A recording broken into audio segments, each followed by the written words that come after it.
Welcome back, Planeswalkers, to another episode of The Hive Mind. This is your host, John, and this is the show where I traverse the multiverse in search of other prominent members of the Magic the Gathering community. And boy, oh boy, it's not every day I get to get a Planeswalker traversing in that kind of taught me inadvertently how to Planeswalk in the first place. So before I kind of spoil who that person is, I want to talk a little bit about cardsphere.com. There's the hat. Cardsphere.com is one of the best, if not the best, online peer-to-peer trading services. Also, you could buy and sell on cardsphere.com. You could go and they also produce content now, or kind of promote content now, which is very nice.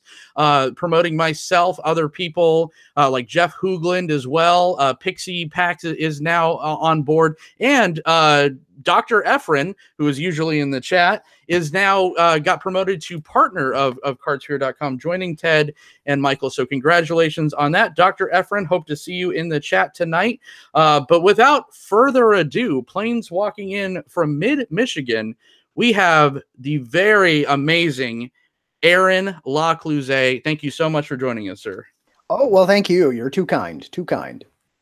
I mean, like I said, it's not every day that, and you know, you don't know me from Adam, but I just remember a couple years ago, before I turned on a mic, before I turned on a camera, anything like that, I'd be sitting there at my desk, you know, at 4 a.m. because I worked horrible hours, listening to you know, Monday Night Magic and Card Advantage, and we'll talk about that later, the name switch.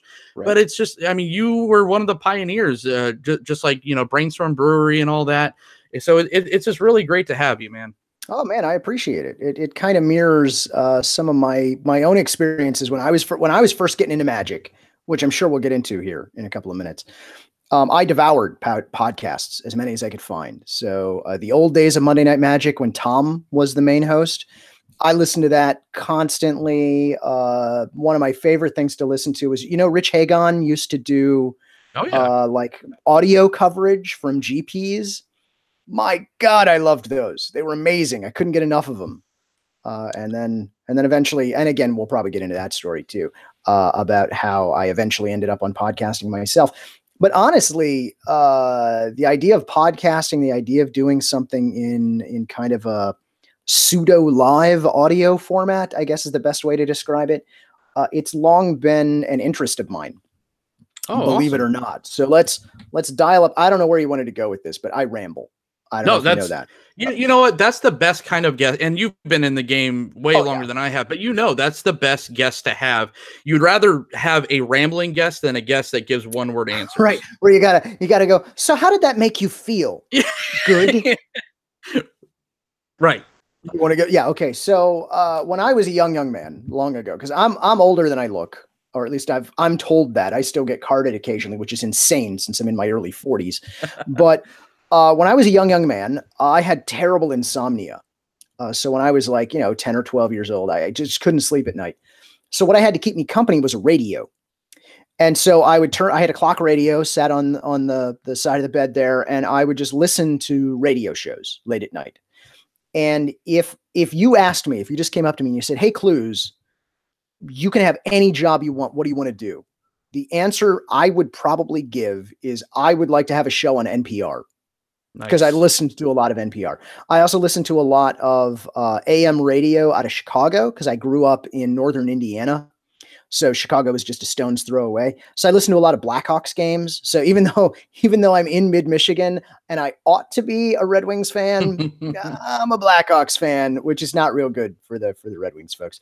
But I really love audio as a format because I think it's got this strange kind of intimacy that a lot of things don't. Most people who listen to podcasts do it with headphones. And so most of the time it's just you and them, right? I mean, sure, there may be other people on the show, but you're connecting with them on kind of a level that a lot of other mediums don't have. They don't have that avenue. Sure. It's very intimate. So it's great. It's nice that we've come to the point in technology where I don't have to make a career out of being in broadcasting to be able to do something like this.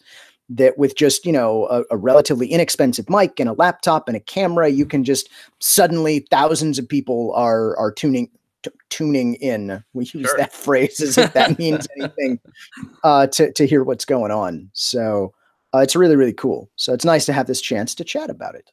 Awesome. Well, I'm glad that I get the honor of you cutting your teeth on the live podcast format. Like, yeah, well, I can tell you that just lately we've started to stream Monday Night Magic. Right. Now, when I say just lately, it's like only the past, I don't know, 5 episodes or so we've been doing.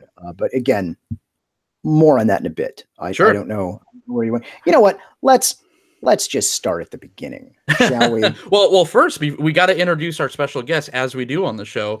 I am trying to finish off this bottle of BSB, and like I told Cluyze off the air, this bottle started with a professor, and it's going to end with a professor. Nice. Cluyze, who's your special guest? My special guest is Woodford Reserve Double Oaked. I'm a big fan of Woodford Reserve. I think they make a nice quality product. There are those in the bourbon sphere who will tell you, oh, that's just a terrible bourbon. Why are you paying for that? Look, it's a decent bourbon at a decent price. Absolutely. I like it. Cheers, sir. Yeah. Oh, cheers to you. Here we go. All right. That's what the whole video thing. We got to give them something to look at. They got to see us drinking. Oh, that's nice. That's really nice. It's just like candy. This is just so dangerous. Bourbon is a dangerous liquor. It is. But yeah. All right. I'm sorry. I was thinking fondly of bourbon. Where were we? Yes. Hey, bourbon. If we took a poll on what was the most popular, like just straight alcoholic drink on the show, I think bourbon would just be hands down the #1 favorite too. Excellent. Hey, I knew I liked the show. Maybe it's good for the vocal cords as far as I think it is. It really enriches the sound. It gives you that deep. No, the thing that actually enriches the sound is my condenser mic. Is that a Blue Yeti you're rocking there? It is. Yeah. They put out a nice sound. So let's go back. Let's fire up the Wayback Machine. Not to wee young little Cluyze, but let's fast forward a little bit. So my career in academia, because as you alluded to, I am in fact a professor. I teach at Central Michigan University. So if anyone is listening from Central Michigan University, I'm totally not drinking on air. No, I don't think they actually care. But if you want to take a great course in astronomy, I recommend taking my Astronomy 111 course at Central Michigan University. Unfortunately, I don't think I'm teaching it next semester. I think somebody else called dibs. But anyway, I'm sorry. Where were we? Yes. I taught most of today, so I'm kind of in rambly mode. Believe it or not, my lectures are kind of like this, honestly. Because we'll be talking about a topic and it will remind me of something, and I'll just go into that and try and create a little hook in the student's memory between whatever we're talking about and something interesting. So anyway, back to Magic. How did I come to Magic the Gathering? Because the Magic origin story, so to speak. Yes, my Magic origin story. The one that made me the one that they'd put on my flippy Planeswalker card. This one. So believe it or not, it starts with my wife. And that is not necessarily a common narrative. You tend to see more boyfriends getting their girlfriends into Magic. No. Mine went the other way. Okay? Awesome. So man, we got to back up again. I'm so sorry that we keep backing up. My wife and I went to high school together. We actually didn't date each other much in high school, but she was a year ahead of me in high school. And believe it or not, this will become relevant. I swear to God.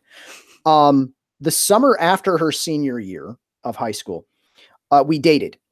And we dated until she left for college. And she went off to college. And she left me for a guy who drove a Porsche. As they tend to do. It turns out that was his only redeeming quality, and she regretted it fairly soon after. She came back the summer after her freshman year just to work a summer job, see her folks, that sort of thing. And I graduated from high school, and then we dated again for that summer. Then I went off to college, and I left her for the registrar's daughter. Oh, geez. This is scandalous. Not because she was the registrar's daughter. It's just she happened to be the registrar's daughter. Right. It wasn't a career move. No. And then we didn't date at all during undergraduate. But when I went off to graduate school, I mean, we kept in touch. We were good friends for many years, even before we started dating. Then when I went off to graduate school, I broke up with the girl that I was dating and headed off to graduate school. Unbeknownst to me, my wife, had broken up with the guy she was dating on the very same day. And, I was kind of, emotional. I needed somebody to talk to, needed a friend to chat with. And it happened to be pretty late at night. And I knew she was a night owl. So I called her and I'm like, hey, I just broke up with my girlfriend. I'm headed off to college. I got a lot of things I want to talk through. And she goes, well, I actually just broke up with the guy I was dating. And so from there, we got back together and we've been together ever since and got married a few years later. That's called timing, ladies and gentlemen. It really is. Now, how does this relate to magic? You're asking yourself, why did I just sit through this weird story from this guy who's wearing a bow tie? Well, the reason you sat through that story is in the interim, while she was in college and we weren't dating, she spent some time in the United Kingdom. She spent some time in the UK, and she dated a guy over there who played Magic. And this was the early days of Magic. This was like 96, 97, right around there. So, I mean, it was the real early days. He was into Magic, and he got her into Magic just a little bit. She went to UK Magic Nationals when anybody could enter. Like, there wasn't any qualification, any of that. You could just enter. And she goes just to spectate, just to watch her bow play. And the woman who's taking registration, she's like, oh, are you here to play or spectate? And she says, oh, spectate. And she said, well, if you actually play, it's only like £2 more, and we include some cards. And so my wife's like, okay, I guess I'm here to play. Sure. And so that was her first actual tournament Magic experience, was UK Magic Nationals in like 1997. And she won. Oh, goodness. No. Although, let's see now, who is it that she did beat? Was it Sam Black that she beat? What? More on that in a minute. I'll jot that down. Holy crap. Sam Black. I think it was Sam Black. I'm pretty sure it was Sam Black. Was he even alive in 96? No. It wasn't then. That's a future story. We're coming back to it. I wrote it down. Don't worry. So she played Magic with this guy that she dated in the UK. She came back, had broken up with him. We got back together, around this time. So it was like 98, 99 is when we got back together. And she kept going, hey, there's this game I used to play with the guy I used to date. Do you want to learn how to play? And I'm like, no, I don't want to play. Why would I want to play a game that reminds you of the guy you used to date, not me? Sure. So I resisted it for years. And she'd occasionally go, hey, I used to play that. That was fun. We should probably do that. And I'm like, no, I'm good. I don't need to play Magic. Then my wife and I got into going to PAX. So believe it or not, this ties into the story. And who knew that this was going to happen? Sure. We went to PAX for the first time in, I think it was 2009. It was just before they took over the entire Washington State Convention Center, and just before they would sell out crazy fast. So we decided to go kind of on a whim, like, I don't know, 2 or 3 months before the event. We're like, hey, we should see if there are tickets. And there were. And we're like, okay, we'll go. And we went, and we had a blast, had a really great time. And even then, in like the swag bag that they would give you, it included some Magic cards. And I'm like, oh, no, I still don't want anything to do with those, sure, quite frankly. I just got a message from my wife. Yes, it was Sam Black, and it was UK Magic Nationals 96. Wow. Which was a sealed deck. Yeah. Okay. Well, thank you. I assume you can hear me through the floor. Okay. Breaking news. That's a hot this scoop. Just handed to me. So where were we? Let's see now. Okay. PAX. Yes. So PAX 2009. At PAX 2009, they announced PAX East as the first ever PAX East. They're like, hey, we're doing another PAX. Come to PAX East. And we're like, this was so much fun. We are totally going to PAX East. So we go to PAX East. And for those who have never been to PAX, first of all, it's a wonderful, magical place. And you should probably go to PAX, except no, you'll compete with me for tickets. So don't go to PAX. But no, actually, it's really great. You really should go. PAX has been referred to as LineCon because you spend a lot of time lining up for panels or demos or whatever it is. So you spend a lot of time in line. And we happen to be in a line at PAX East with some of those little, what I call crack packs, the little like 30 card starter decks full of some commons and uncommons. Yeah. We had those in our bags.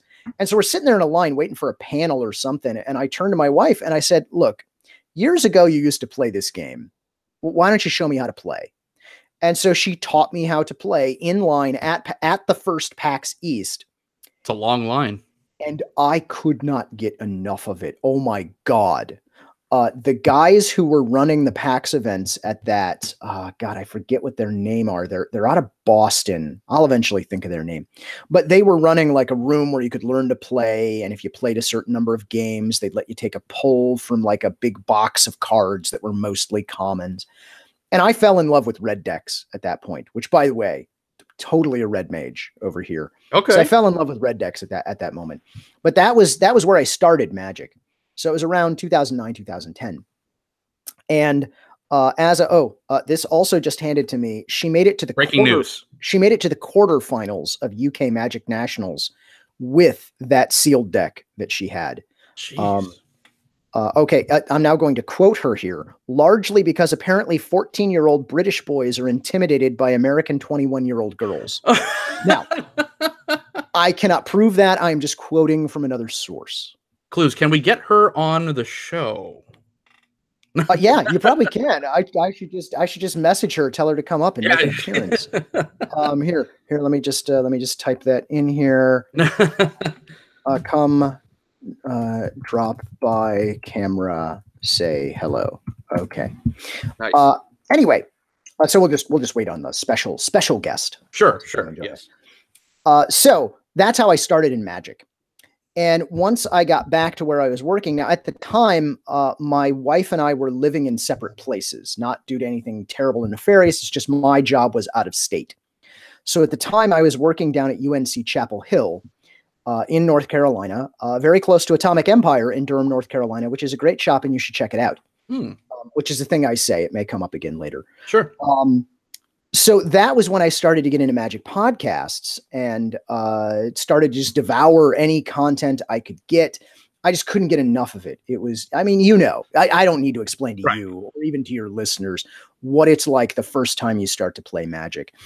It's all you think about. You try and build decks, you try and read about cards, you try and find articles, you try and find any content you can. Even if you suck at Magic, which I did, you can't get enough of it. So I was playing lots and lots of Magic. Who were you listening to back then?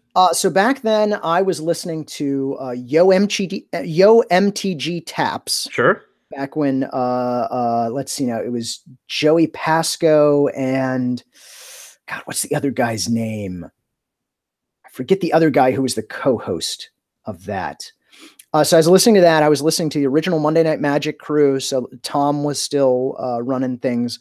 So really a lot of their discussions eventually devolved into bad movies and poop jokes, which that's fine. I found it very entertaining. I enjoyed it. Of course.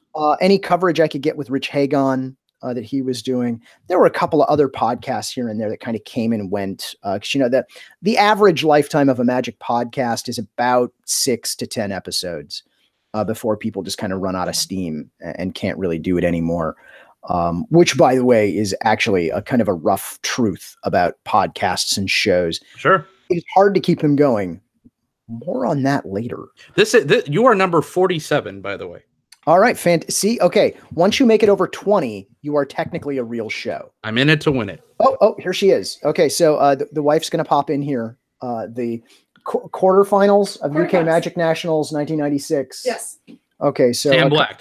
Yeah, and let's tell the story about Sam Black while she's here. Here, come on in. This is unprecedented, but so there we go. Hello. There we go. So this is John. Hi, how you doing? Okay. So let's tell the story about Sam Black. We're gonna have to fast forward. We'll come back. We're gonna pause the timeline. We're gonna leap forward in the timeline. Sure. To when I was a judge. So I was judging a tournament, and did we figure out which tournament this was? I think it was sides on the Sunday of GP Detroit. Okay, so we think it was GP Detroit on the side events, and it was a sealed event. And I happened to be judging over in that area. I was judging sides that day, and this judge comes up to me, another judge, and I forget who it was. I apologize if they're listening and they know who it was. I really feel bad, but I judged a lot of events. So judge comes up to me and he goes, "Hey, Cluyze, there's this girl over there who just beat Sam Black, who's really good at sealed deck. I'm really surprised that Sam Black lost. And it's her first GP, like ever." Jeez. And I go, "Really? could you point her out to me? And the other judge goes, yeah, it's her right there. And I go, yeah, that's my wife. Oh, yes. So so she beat Sam Black. Did. That's Which was do you great. remember It's probably one of the best sealed pools I ever had in my life, and apparently his was terrible. Yeah, but still, I remember, beat Sam Black. Do you remember anything about the deck? No, I'm sorry. I'm not even sure what set it was. We're pretty sure that it contained magic cards. Yes. Sure. Okay, that's fair. That's about all we can say for sure. Well, No. wow, that's a really awesome special thing that we got going on. We never have a co-host to the co-host. This is great. Yeah.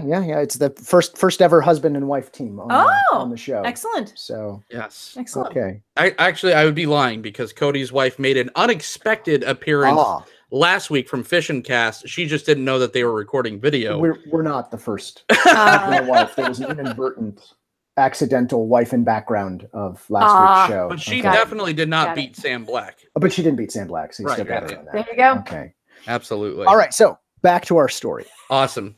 Our story. So. Okay. Hey, thanks for stopping by. Yeah, no problem. Appreciate it. Nice to meet you. Hello. Thank you so much. Thank you. All Have a right. good evening. Okay, so there I am. Sometime circa 2000 or 2010, excuse me, or so. Sure. In North Carolina, devouring whatever magic content I could. And at the time, I had a roommate where I was living in an apartment down there just to keep costs down. Great guy. He got into magic around the same time. And we were trying to find a local store to go to. And we found this little store kind of in a weird little building kind of off the main road called Sci-Fi Genre. And they did comic books, they did D&D, and they did magic tournaments. And I met some really great people there, like really, really great people there. But Sci-Fi Genre outgrew its space.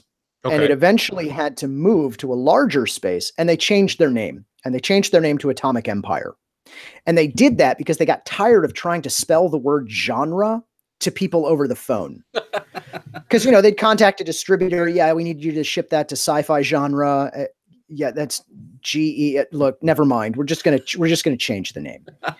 So they became Atomic Empire. Nice. In Durham, North Carolina. It's a great shop. You should check it out. I could probably spell genre better than I can spell empire. Yeah. I'm not saying that it was a strict upgrade with the name.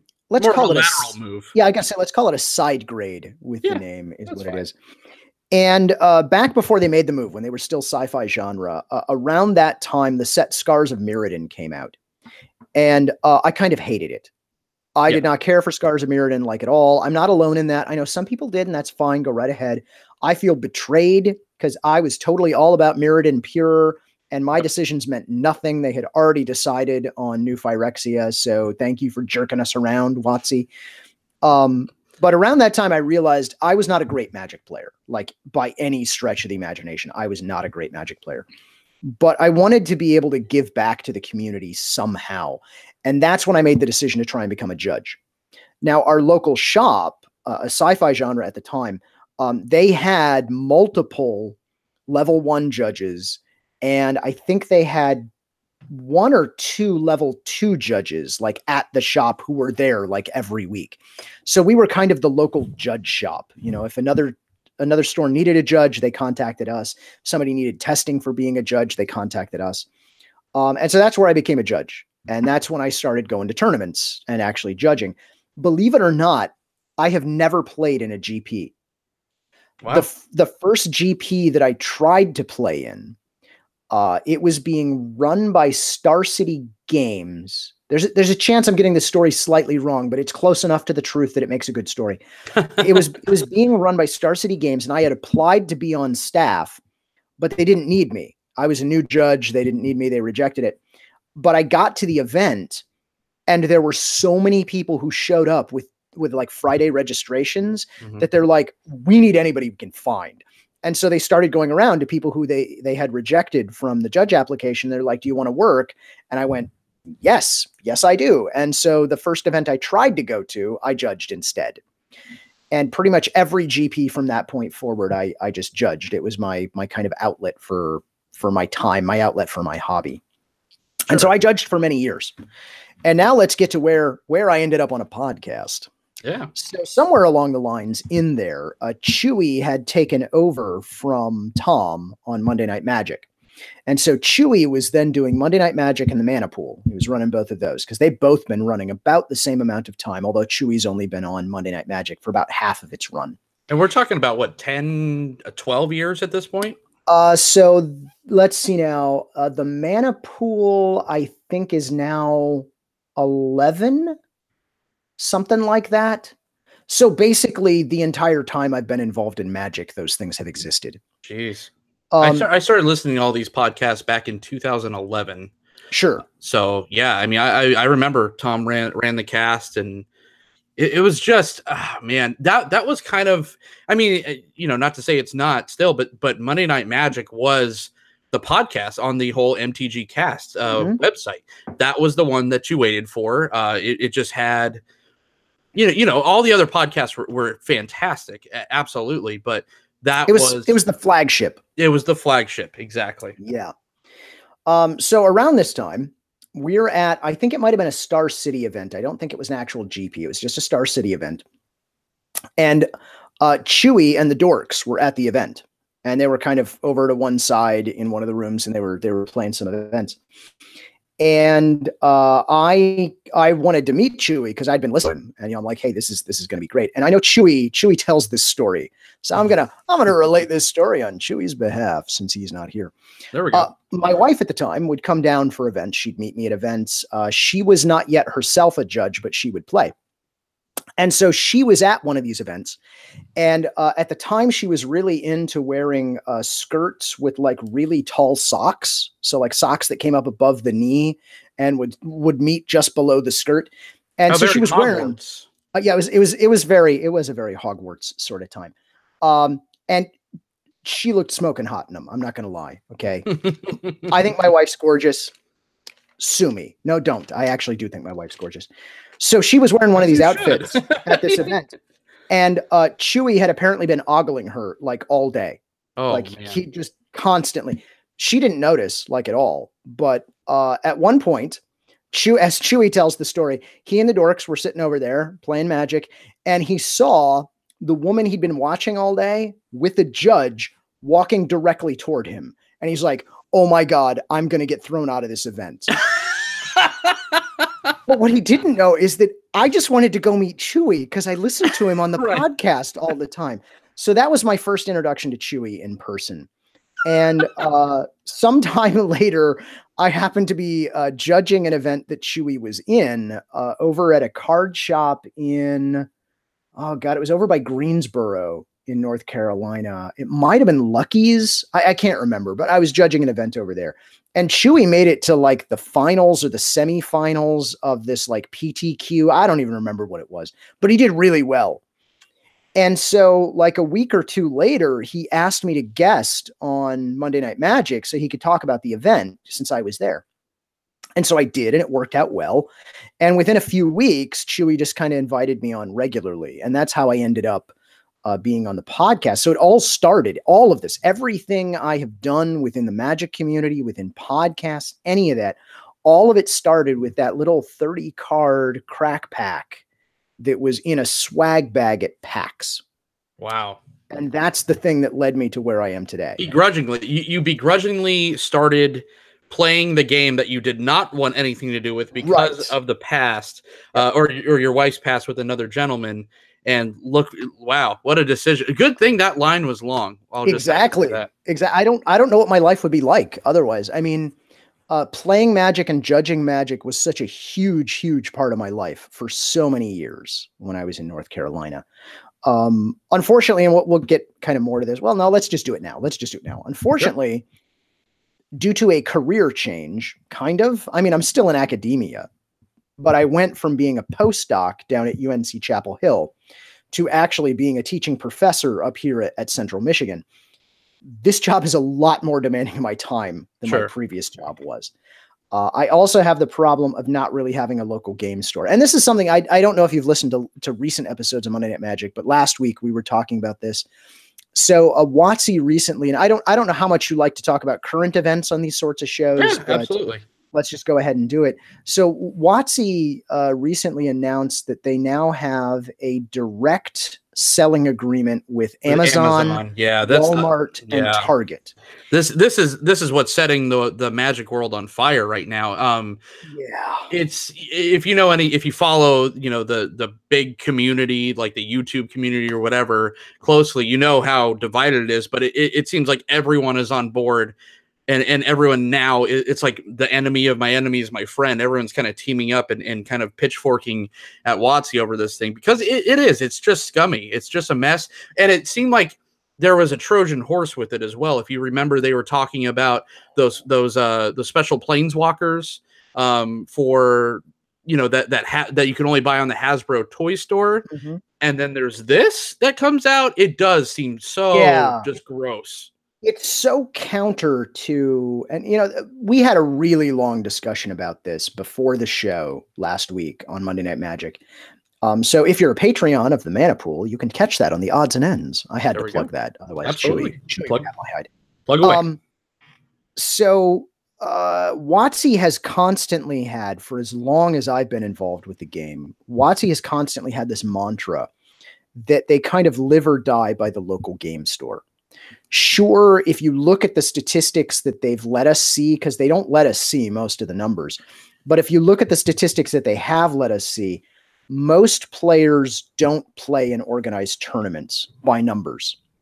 The people who spend the most money do. That's absolutely true. But if you look at their player base, the largest amount of player base they have are the casuals. And that's not a bad word in my mind. Some people would treat it that way, but I don't think it is.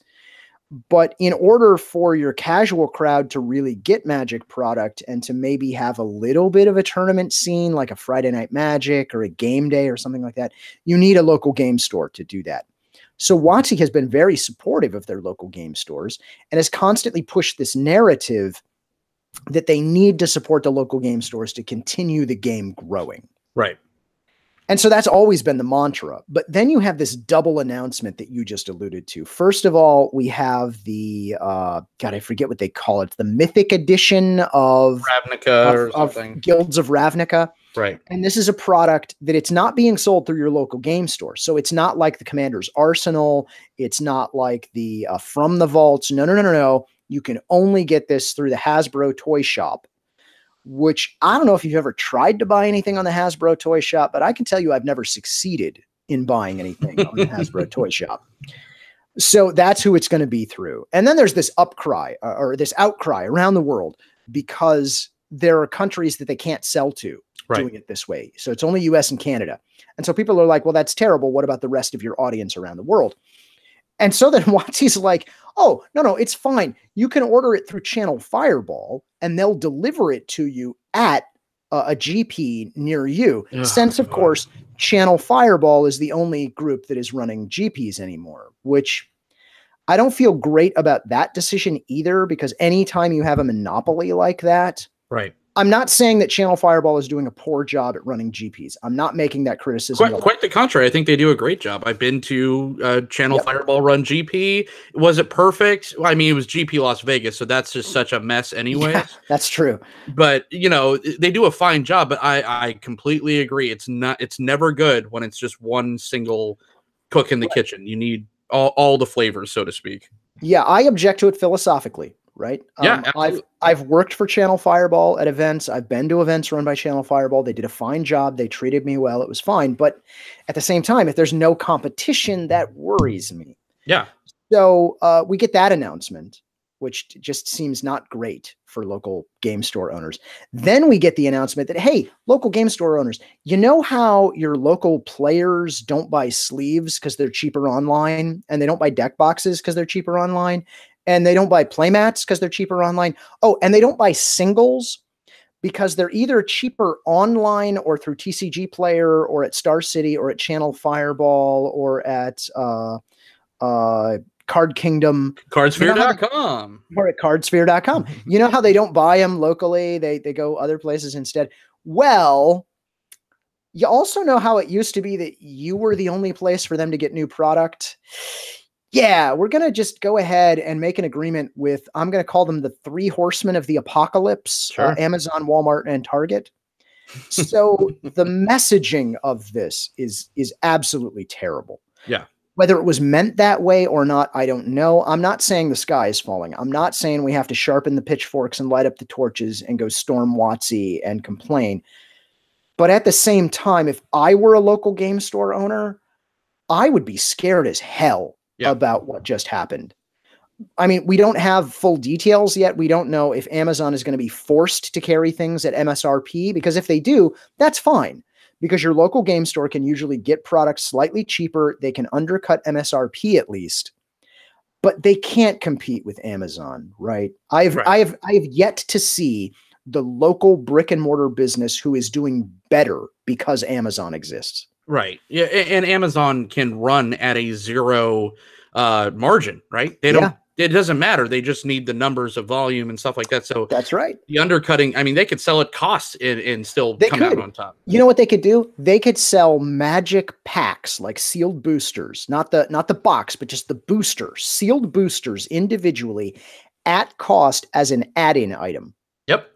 Absolutely. Spend $20. You can get a booster pack for $1.50. Yep. And people like us, like us old timers, us like, you know, the old punk rockers are just like, well, I'm not going to order blah, blah, blah, blah. But our kids probably will. Our, you know, our nephews, our nieces, or whatever. They might. It's a really scary just stance that they've taken with this, because it is. It's like and there's a reason why they didn't announce this. And I'm really going to put my tinfoil hat on now. I think there's a reason why they didn't make this horrible announcement when Ixalan was spoiled or something, or like a core set. No, they waited until their now flagship plane, so to speak, their flagship set in Ravnica. Hey, no one can be mad when Ravnica is coming out, because Ravnica is awesome. And Guilds of Ravnica, to WotC's credit, this has nothing to do with what I mean. This is more about that's all the design. You know, thank the design team and the development team for that. But you know, of course, it like I said, it's a total Trojan horse. You like those nice foily, the new hotness of this of the most beloved guild. Well, here you are, a set rather. Here you go. Here's your crap news with it. Yeah. It does look like a great set. This is soapbox 101 over here. Hey man, I completely understand. I'm right on that soapbox right next to you, buddy. It could be fine. There's a chance that it's fine. But I am so skeptical. I am genuinely worried about the future. Yeah. And I got to be honest with you, this does not feel like a WotC decision. This feels like a Hasbro decision. This is so corporate. Yeah, absolutely. Because Hasbro would not have the kind of insight to go, this is going to frighten our local game store owners. Let's try and make this better. Right. Nope, they're just like spreadsheet, make spreadsheet. Yeah. Now, would you like to put your tinfoil hat on a little bit more? Yeah, let's do it. Okay, so I'm gonna mention some stuff that is gonna be a little bit hearsay. I can't quite back this up. This is just some things that I've remembered over the past, say, 6 months or so. Several months back, WotC announced to local game stores that they can no longer buy product directly from WotC. They have to get it from a distributor. Right. Now, that's fine. That's normal. Most game stores got most of their stuff through distributors, but particularly smaller game shops, or as I understand it, places that needed a lot of product at a specific time and couldn't necessarily count on a distributor to do that, you could make arrangements with WotC to buy it directly from them. That program ended. But now they're going to sell it to Amazon? Right. Oh, God. I'm real confused. So scummy. Yeah, so I just don't like the message that it's sending to our local communities. It seems bad. But hey, let's go to a different topic. Let's talk about something slightly more uplifting. Let's talk about that other show that I do. Sure. Asterisk. There's got to be an asterisk next to that. More on that in a minute. So at some point, relatively early on in my Monday Night Magic career, I think it was about the time Squee started to be a regular, or was it about it may have been about the time that Jack stopped being a regular. Because at the time when I started, Jack, I don't know if you remember Jack LaCluyze was still a regular. So sometime around then, Chewy says, hey, I got this email from a guy who wants to know if one of us wants to co-host a show. Are you guys interested? Because I don't have time. I'm doing the mana pool. And I'm like, well, yeah, I can't get enough of this crap. I mean, just like just like when I first started playing Magic, I can't get enough of this. Well, the guy in question was a guy named Rich McCann. And Rich McCann, along with a buddy of his named John Bronson, wanted to do a show, but they wanted to get somebody on board who had a little more experience. And so they roped me in. And so I met with them and we came up with, we bandied about with names. And I came up with a great name for the show. I said, hey, let's call it Card Advantage, because I think that's a great name for a show. And we had a really good track record early on of getting on some fairly big name guests. I think by like episode 3, we had Jerry Thompson on. Hey, you remember Jerry Thompson? We could talk all about Jerry Thompson from this past weekend if we wanted to. I'll just jot that down. Yeah, man. This is a really topic. We're like the spiciest of news topics as far as man. Go. Hey, my Monday Night Magic time, we got to talk about the news. That's the thing we do. So we got a lot of really great guests on, a lot of really great Magic pros on to talk about things. Mm-hmm. So eventually, John had lost interest in Magic, and so John left. And so then it was just myself and Rich. And we work really well together. We've got a great chemistry. We play off of each other really well. So it's a really good dynamic that he and I can have. Confirm that. It's a great show. Thank you. Thank you. One of the best intros also. I love the tune. Who did that tune for you? That tune is I Fight Dragons. Nice. So I'll just add I Fight Dragons to here as well. Let's cover, we'll come back to the I Fight Dragons. No, let's just do it now. We'll get it out of the way. We'll do it live. Yeah, we'll do it live. I was just thinking of him today because I was talking about the tides in my astronomy class. Yeah. Okay, so we're putting the show together for the first time. Okay, and Rich had no experience with audio editing. John had no experience with audio editing. I had a tiny bit of experience with audio editing, but I like a challenge. So I'm like, yeah, I'll figure this out. I know Chewy, he can teach me how. And so Chewy taught me how. And I did the editing for the show. So as far as the back end of that show goes, that's all me. Nice. Okay, so I do the recording, the editing, the posting, all that kind of jazz. More on that soon. We had to come up with a show theme song. This one I credit to Rich. It was his idea. He's like, hey, there's this band, I Fight Dragons. They've got this really great song. It's called The Geeks Will Inherit the Earth. Why don't we use that? And so I listened to it and I'm like, oh my God, that song is so good. But we wanted to make sure that we did it right. So we emailed the band. We're like, hey, we're doing this Magic podcast. Can we use your song? And they emailed back and they're like, yeah, sure, that's fine. So somewhere I have an email from the band that says it's okay for us to use that. And I love their stuff. Their music is really, really good. In fact, just before this show, I was listening to some I Fight Dragons while I was eating dinner. Awesome. So that was neat. Anyway, we did the show Card Advantage. Now, around the exact same time, an online Magic retailer called Card Advantage came into being. As near as I can piece together, our show predates them by about 2 months. Okay. But there was a lot of confusion. People would think that we were them. And so I would get like customer service email. Like a house podcast almost. Yeah. Yeah. Yes. I'd get that kind of stuff, or I'd get tweets because we had, did we have Card Advantage or Card Advantage? I think we had @Card Advantage on Twitter. Mm-hmm. And so I'd get these tweets that were like, man, my order was screwed up. And I'd have to tweet back at them and go, we're not those guys. So. Oh, you should have went totally into it. Like, oh, okay. Well, tell me about it. Yeah. So eventually, after about 110 episodes or so, we started to lose our focus on Magic. And that mostly had to do with most of Rich's friends had gone off to jobs in other places. So he kind of lost his local Magic community. And so we're like, well, we still want to do a podcast, but I don't know that we can still keep calling it Card Advantage. So we kind of transitioned more into a generalized geek podcast. So we talk about, movies and board games and anime and all kinds of stuff like that, books. And so we changed the name and we became Random Discard. because although random discard has a real tight meaning in Magic, it also kind of refers to anything in gaming. You know, there are lots of games that have, you know, randomly discard a card from your hand, that sort of thing. Sure. And by the way, both of those names I came up with. I'm going to take full credit for both of those. That were me. Hear that, Rich? Yeah, take that, Rich. So we became random discard. Unfortunately, you remember how I changed jobs, and I have a lot less time now. Sure. Random discard has suffered because of that. So the amount of time I've been able to devote to it is pretty bad. I actually have 3 episodes recorded that just need to be edited and posted, and I just haven't quite found the time to do that. But we do have more episodes. We are still making episodes, just not at the clip that we used to. We've gone over, we're shooting for, what we're aiming for is about once every 2 weeks. Okay. But I haven't posted a show in like a month. So it's kind of when we get around to it. We're trying to become better about that. But around the same time that I started to have huge time constraints, Rich had twins. That's huge time constraints. Really eats up time. So before, I had tons of time, Rich had tons of time. We could stay right on top of it.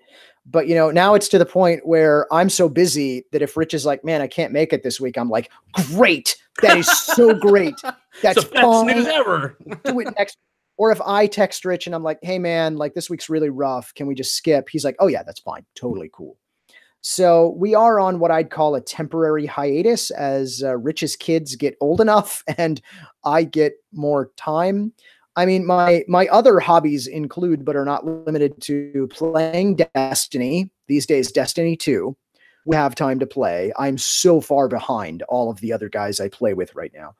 And playing ukuleles, which will actually lead me to the story of why I was late today, which we haven't even covered. I don't know if you guys know this. We were late recording today, and it's totally my fault. Well, my boss, Dr. Efren, in the chat, he said, hey, legally, we're just going to not watch the show unless you guys come on in like 3, 2, 1. But we made it. Okay, good. Fantastic.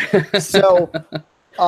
let's see. Ukuleles. Okay, so I don't know if you know this, and why would you?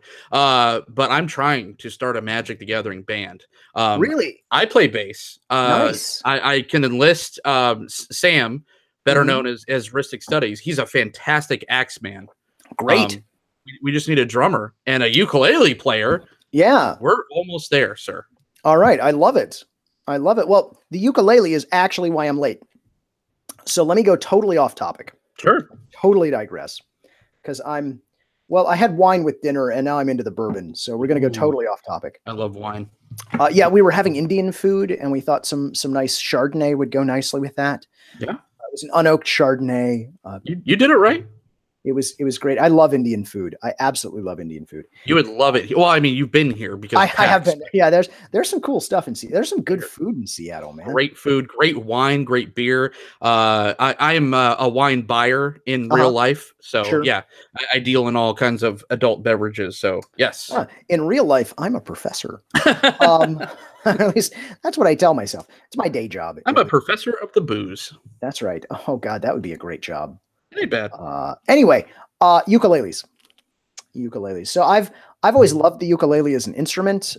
When I was younger, I used to play the violin and the viola. So the idea of a 4-stringed instrument to play is kind of where I want to be. Guitar, sure, guitar's fine. There's lots of people who play guitar. Not really my jam.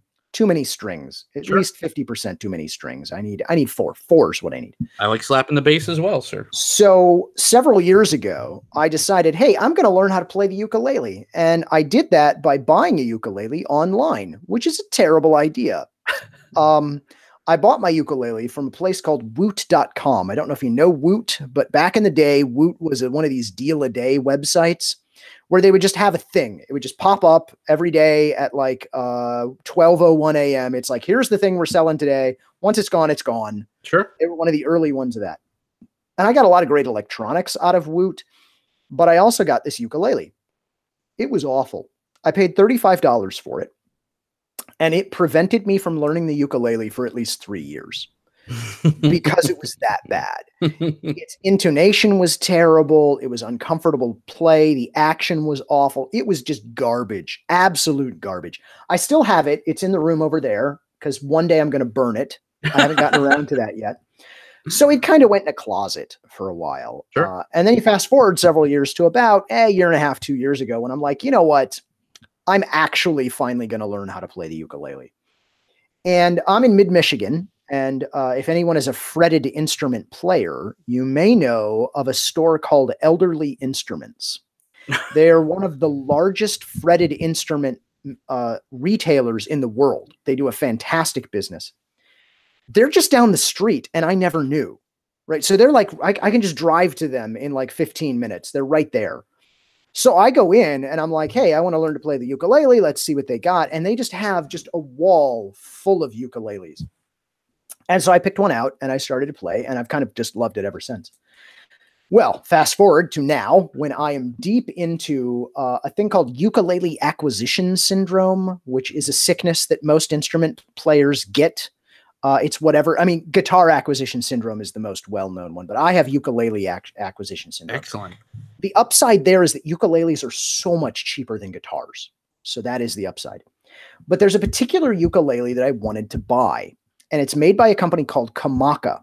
There are 4 really big ukulele makers that are in Hawaii that all start with the letter K. They're known as the 4K brands. Kamaka is the oldest. They've been making ukuleles since 1916. So they are one of the oldest ukulele makers in the world. And they make beautiful, handmade, all solid wood koa instruments. And I've lusted after this instrument. And I was waiting for Elderly to get it back in stock because, you know, Kamakas, they're expensive. I'm not going to say rare, but because they're a small operation, they only put out so many. So it's not like you're going to find dozens of them in one place. So I've been waiting for a Kamaka to come in stock. And the way I've been doing that is I spawn camp Elderly's website. And so I check it every day to see if they have the Kamaka in stock. And I was waiting for a new Kamaka concert size, because ukuleles come in different sizes. Kamaka concert sized ukulele. That still hasn't come in. It's unfortunate. But this morning, at approximately noon local time, their website popped up with a used Kamaka concert sized from just 2 years ago, which was their centennial year, which means it's the centennial edition and therefore has the fancy inlay on the headstock, and it's cheaper than a new one. And I'm like, yes, the stars have aligned. This is a thing I have to do. So I originally wasn't even going to come down here tonight, because I actually have a small apartment up where I teach, because I teach about an hour north of here, and it's Michigan and winter is a thing, and eventually snow is a problem. So I just have a small apartment that I crash in most of the time. So I wasn't going to be here, which is why the lighting is all wonky. This is not my normal recording setup. It's a different mic, although my spare mic is still a nice mic that I just leave here. Anyway, it is quite nice, actually. So yeah, this is my my Samson CO3U is my mic, and I have a dead kitten on it. That's the Rode Dead Kitten pop filter. Sure. That I keep on there. Sorry about all the thumps as I move this around, but again, bourbon. So this is what you get. So I actually have the Kamaka here because I picked it up. So I'm going to show it to you. Please. I'm not going to play it because okay. we just put new strings on it, and ukulele strings stretch when you first put them on. They're not like the steel strings on a bass or a guitar. So it's going to be horribly out of tune when I pull it out, and you're going to go, oh, that sounds awful. Trust me, it's just out of tune. Okay? Hey, I get it. Like I said, I am a smith of the strings as well. So yeah, this is, oh man. What was the first? Do you play originals, or do you kind of play? Do you do covers? Here's that headstock with that gorgeous inlay logo. It's in great shape for a ukulele. Yeah, I mean, it is just a beautiful, beautiful instrument. So I'm so excited. I got to tell you, you should feel honored. I have had this for, what time is it now? 10. I've had this for 2.5 hours, and an hour and a half of that has been here on the show. So once the show's over, this is what I'm doing until I fall asleep. Anyway. Well, I appreciate you splitting your time with the Umaka. Am I saying it correctly? Kamaka. Kamaka. With a K. Kamaka. Sure. Do you mostly play covers, or do you play originals? A little bit of everything. So I don't really write music so much as strum idly, I guess is the best way to describe that. It's called noodling. I don't know what it's called with guitars and basses, but it's noodling around, where you're just kind of playing around with it. You know, I strum. I play a lot of standards. You know, I don't know if you know this from looking at me as a but I tend to like the older things, let's say. I like the music of the 1940s. I have Sirius in my car, Sirius XM, and there's a show called 40s, or a station called 40s Junction, that just plays music of the 1940s. It's pretty much all I listen to on Sirius, quite frankly. But I like old standards, you know, old love ballads and standbys. So I play a lot of that kind of stuff. There are a couple of great books by this guy named Jim Bailoff. And he made a book called The Daily Ukulele. It's 365 ukulele tunes. And there are, you know, some modern stuff, some Beatles, some rocks, you know, a little bit of everything. We're getting quite the requests from the chat just right now. A lot of Poison, Freebird. Yeah, play Freebird. I get that one a lot. I don't yet know Freebird, although I am working on Stairway to Heaven. And no, I'm not kidding. I'm actually working on Stairway to Heaven. So he made this book, The Daily Ukulele, so I picked that up. So there's a lot of great stuff in there. He then made a sequel, which is the Daily Ukulele Leap Year Edition, which is 366 more songs for the ukulele. So that provides me with a lot of stuff. But there are a lot of great online resources. I mean, I don't know if you know the app. I think it's just called Guitar Tabs. Yes, absolutely. Yeah, there's lots of ukulele stuff in there as well. So, you know, I just kind of play that stuff. And I got to be honest, I play for me, right? I don't really play like in a band or for performances. Not yet. So people are like, oh, you got to come and play for us. And I'm like, I play like an hour before I go to bed. That's kind of weird, but okay, I guess I'll play. So I'm not very good. I enjoy it, but I'm not very good is really what it comes down to. I've got a sense of rhythm. I can keep a beat. I've got a pretty good ear for tone. But I don't read music very well, which mystifies my wife because she's got a background in music theory. She took music theory classes back in the day. And she's always like, oh, yeah, that's just the fifth of this chord, and you can just transpose it into this. And I'm like, I have no idea what you're talking about. When I played violin, I memorized that when it's this note on the page, my finger goes here. Sure. And I just played it that way. It was purely by memory. My 16-year-old girl can play like beautifully guitar off paper, you know, off reading the music. I can't read a lick of it. I read tabs like yourself. Right. Yeah. I'm a tab guy, right? Yeah. You tell me the name of that chord and show me a little picture of it. I can do that. I'm in it. Yeah. Totally do it. And you show me the little like 4 lines with a number for which fret my finger's supposed to be on. Right there, buddy. But other than that, not so much. I mean, it's underselling though, because you still have to get the timing correctly and the strumming correctly. Yeah, so we're almost there. We need a good drummer, maybe a good vocalist. I don't know if you could sing. I can sing, as a matter of fact. Perfect. Let's go back in time. Again, we've jumped. If you want to put together a timeline of clues, I've made it really hard on you. Okay, but I might be a time lord. I'm not saying I'm not. But if we jump back a little bit to when I was in college, I was in the Notre Dame Glee Club because I went to Notre Dame for undergraduate. Because, of course, Northern Indiana, of course, I went to Notre Dame. Sure. And so I sang for 4 years of college. And we toured all over the world. We went all over the U.S. We went to Europe. We went to Israel. I've been all over singing. I sang in the Sistine Chapel. That was neat. Look at you. Actually, that was really neat now that I think about it. It was pretty great. The acoustics in there are amazing. I was just about to say, what were the acoustics like? Amazing. You see people on YouTube like singing in there in the Sistine Chapel, but I'm sure like being there is a completely different experience. Yeah, it really is. It really is. I mean, the Sistine Chapel is one of those places. It is worth seeing. If you ever make it to Rome, like just go check it out. We sang in St. Peter's while we were there, the St. Peter's Basilica. That was honestly even better than the Sistine Chapel.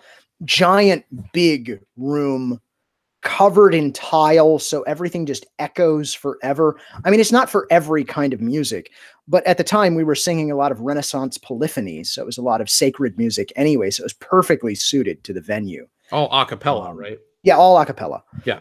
So yeah, I can sing a bit. I can carry a tune, is what I'll say.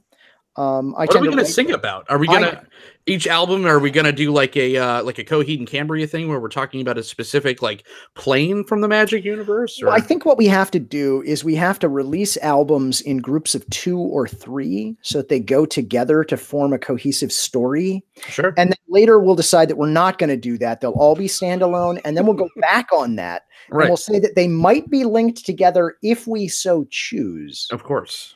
Oh, I can tell you, if we're going to do this, that I actually keep track of in my phone. Every now and then I think of like really good band names or album names, and I write them down in my phone. And Perfect. So I have a whole list. Let's see if I can share one without giving away anything that is too great. Let's just find it here. I think my favorite one from back in the day, I was in a pop punk band called Aging Process. Oh, nice. I feel like that was pretty tight for the day. Early 2000s. Names. There we go. Okay. Let's see now. Oh, Quantized Ponies. Okay. That was a name that I came up with for a while. This one's one of my favorites, and I'm going to go ahead and say it now. So I'll share it with the audience. I've got dibs on this, audience. Don't tell anybody, chat. Don't tell anybody. Look, chat, this is just between you and me. Okay. Right. It's just you and me talking here. Okay. The Cheerwine Incident. Oh man, that's now good. This has a story behind it. Like all good band names, it has a story behind it. So for any of your listeners who might be in the South, there is a beverage called Cheerwine. Okay. It's kind of a red cola cherry flavored thing. I happen to be allergic to cherries, so I don't drink it, but I've heard good things about it. People love it. Oh, and yes, before someone asks, yes, being allergic to cherries is a thing that can actually happen. No, it won't kill me. I'll just wish I were dead. So I was rooming with this guy down in North Carolina. I had this roommate, and he had a buddy who used to come over all the time, and his buddy drank Cheerwine like it was water. But like every time, Cheerwine got spilled. So we had this giant stain in our apartment carpet from like the 3rd week we were there when the Cheerwine got spilled, because it was the Cheerwine Incident. Sure. And just about everybody I've talked to in the South has a similar Cheerwine experience where someone's can of Cheerwine gets upended, and because of its rather vibrant red color, it stains whatever it touches. So the Cheerwine Incident. Whatever. That's very on point with that specific region too. Yeah. So I mean that's already building a fan base. Yeah, absolutely. I mean, we could sell out bars? Question mark. I don't know. Yeah. Yeah, that's fine. I mean, hey, that's great. My very first band when I was in, like 6th grade was Cheeks. I just liked how anonymous or how ambiguous it was. Sure. Yeah. Yeah. Cheerwine Incident. I mean, that just sounds like, as good, if not better than all the other kind of like, there seems to be like a big folk resurgence nowadays. I think that would fit right in. We could sell records if people even sold records anymore. Yeah, if that was a thing that still occurred, we could totally do that. Sure. Yeah, although I still buy CDs whenever I can, particularly if I can buy them directly from the band. That's where I do it. Sure. Yeah. I was going to say, tell me where, because I'd love to. Yeah, again, buy them directly from the bands. So like, well, if you go to PAX, do you like the musical acts at PAX? I usually come back from PAX with at least 2 or 3 CDs from the bands. Like, I was really happy to see Triforce Quartet at this past PAX. I don't know if you got a chance to see them, but they're amazing. The Triforce Quartet. The violist is a guy named Stanley, and he actually listens to my shows. So I've actually talked to him on a number of occasions. Awesome. Which is really cool, because I think I might have been that I mentioned it on Twitter one time. That I'm like, oh, I heard this band called the Triforce Quartet, and Stanley just kind of messages me back, and he's like, I listen to your shows. I love it. And so I'm like, yeah, that's great. They're a great band. I mean, okay, they're actually a string quartet technically, but Excellent. They do video game music. Oh, it's so awesome. Lots of Legend of Zelda stuff. And so they're fantastic. Not to be confused with actual Stan Lee. Right. It's not Stan Lee. It's a guy named Stanley. And it's not the Stanley from the Stanley Parable. I think that's a different guy too. Sure. And you are quite like you said, a movie fan. I think the last episode of random Discord were you guys talking about the MCU, right? Yeah. We did a series of shows focusing, believe it or not, and oh man, I feel bad about this. Guardians of the Galaxy was our last topic, both 1 and 2. Yikes. Someday 3. Whatever 3 is going to look like now, right? Yeah, I'm a little worried about whatever 3 is going to look like, to be honest with you. That's a great sadness in the MCU. But yeah, well, we totally like movies. Speaking of movies, I have guested on some podcasts, including there's a podcast called School of Movies run by this guy named Alex Shaw out of the UK. And they do fantastic in-depth analysis of movies. But he seems to have myself and sometimes Chewy and Squee on to talk about god-awful movies. Movies like The Room, if you've ever seen The Room. Yeah, of course I've seen The Room. Yeah, oh man. I feel like you and I are going to become good friends once you kind of dive into who Jon is a little bit. I mean, I just came off, 2-3 hours ago, I came off of a 2-hour podcast talking about all the Coen brothers movies. So. Oh, nice. Yeah. Nice. Most recently, I did record with Alex just this past weekend for School of Movies with a show that's going to come out eventually. I don't know when. His editing process tends to be pretty long. Sure. For a movie called Food Fight. Are you familiar with Food Fight? God, it sounds familiar. It's current, right? It came out in 2011. It was in development since 1999. Almost got released in 2003 when it was originally slated to be released, except it's an animated film, except that the hard drives were all stolen, supposedly. Oh, shit. It is the worst animated film I have ever seen. Oh, no. Even worse than Norm of the North? Yeah, it's bad, man. It's really bad. I don't recommend watching it, but if you're going to, and you have an Amazon Prime subscription, it's currently free on Amazon Prime. Hell yes, I do. So at least then you've only wasted an hour and a half of your life, but you haven't wasted any money. On the downside, Amazon might think you want to watch Food Fight. That might screw up your recommendations for a while. Hey, while I'm on that subject, the algorithm's a shot.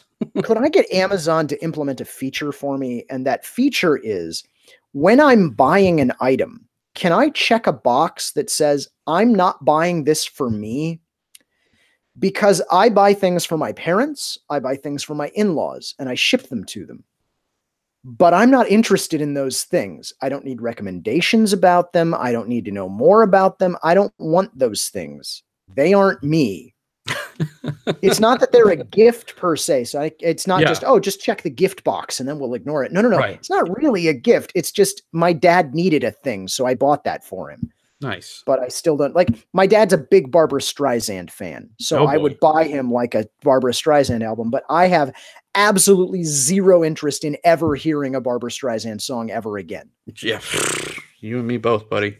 My mom was a huge Barry Manilow fan. Hey, my mom was too. Which we're going to be talking about. I have another, like you said, how addicting this podcast thing is. I started with 1, now I'm in 5. Another one of my co-hosts is in the chat right now, Cody. We do all animation. We're talking about all the Don Bluth films coming up on our next episode, and Barry Manilow is all over those. So I'm going to be equally parts annoyed and sentimental. Yeah, there's one and only one Barry Manilow song that I like. Mandy? Nope. Good guess. Copacabana? There you go. That's there you go. I was going to say, you're either going to go for the heartstrings or you're just going to go straight up party. Yeah, I got to go straight up Copacabana. I hear that. Can you play it on the ukulele? No, but I'm going to add that to the list of something that I should learn is the Copacabana. That could be our first song, Cluyze. Copacabana. Okay, wrote that down. Oh, geez. Should we tie this back to Magic a little bit? I mean, I don't care. I suppose. Honestly. I mean, I like to wander around, but hey, let's talk about Magic of late. Well, yeah. Here's a question. What do you think? I mean, you've been in the game for a very long time. Yes. What do you think about kind of what the evolution has become, the journey, so to speak, of the MTG cast? That's where you went for your content. If you for your audio content, for video content, I think it all kind of started with the SEG Versus series, in my opinion. And now it's like real production values, and it's something crazy now. So there was a time when a relatively small group of people who maybe didn't have a big budget, maybe didn't have a lot of talent. I'm talking about ourselves here, so I can say that. Maybe didn't have a lot of talent, but had a lot of passion. And they could put out a product that was as good as the product that was being put out by professionals, right? So the early days, what I'm going to call the early days of podcasting, is what I'm going to call that. Sure. So kind of right around the 2009, 10 sort of that era. And we could make a show like Monday Night Magic and really be like right up there with content producers, even though we were just, 3 or 4 guys who just had some spare time, maybe not much spare time, but a little bit of spare time and could put it out.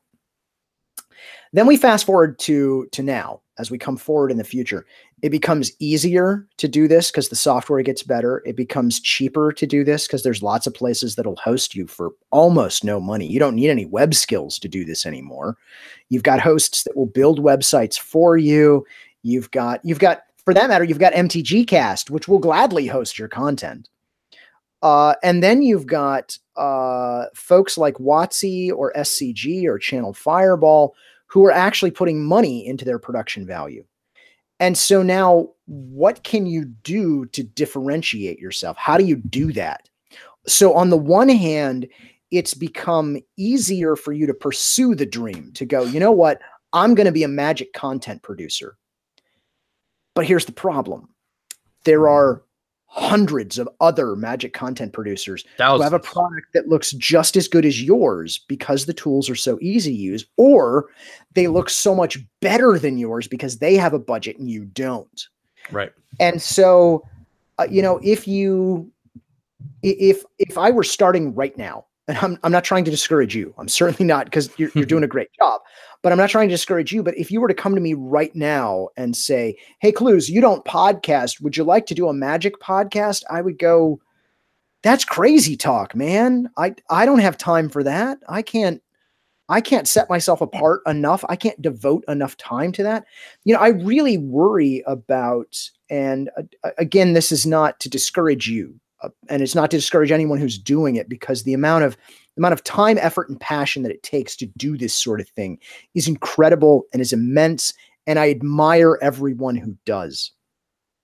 But it's a lot of work, like a shocking amount of work. Yes. And because there are so many people, and because there are so many outlets, and because everything is dominated by the damn algorithms, I worry that content producers are burning themselves out.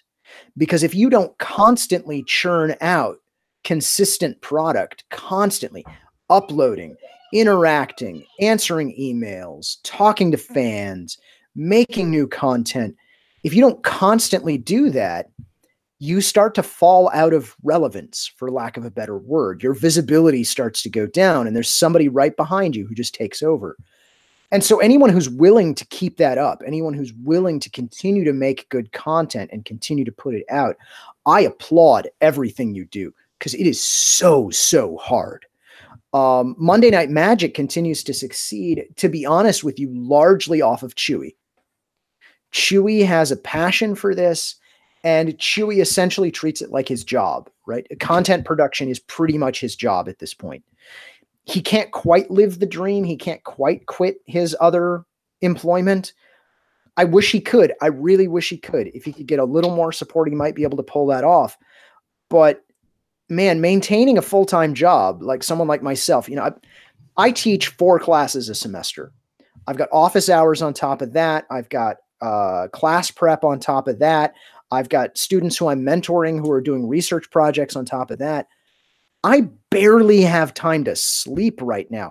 And that's not an exaggeration. Okay. Right now I'm averaging between 5 and 6 hours of sleep, which is why Random Discard is currently on pseudo hiatus. Sure. As soon as I get some time, we'll get right back to that. It's not lack that you don't want to do it anymore. Yeah. It's not lack of desire. It's literally lack of time.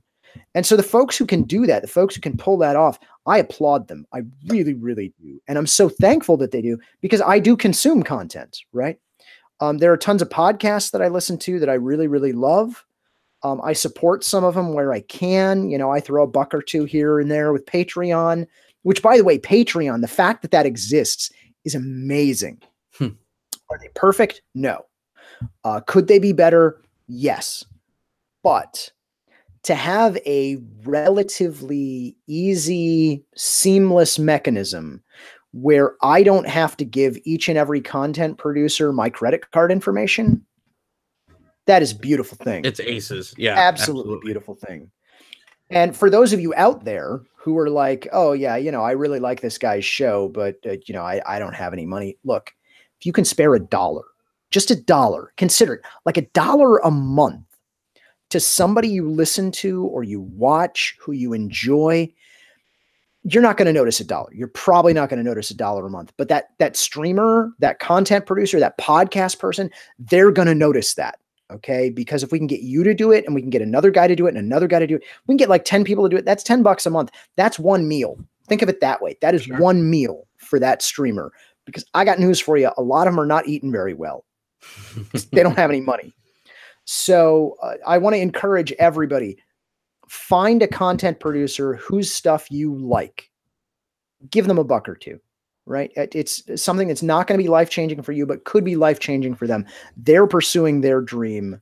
Help them out is what I'll say. Absolutely. I've always kind of taken the stance because I feel like, I just started, I'm not even 2 years into this, but I always feel that not so much imposterism, but just like not there yet where, you know what I mean? It's just like, and plus I would say 85% of my viewers / listeners are fellow content creators. And so it's just like, it's rough. So, maybe one day if it ever breaks through and, I'm a person that would completely put the money back into the content and make it more appealing and better and bigger and faster and uncut, whatever, buy more BSB probably. But yeah, it's just to that point where it's just like, I totally get what you're saying. And I am a patron to some, but I just, for me, I feel like I'm very far away from that, if ever.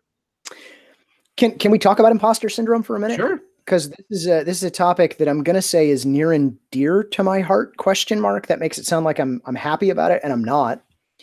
I think a lot of folks suffer from imposter syndrome, myself included. I really do. I mean, I've been at this forever and a day. Yeah.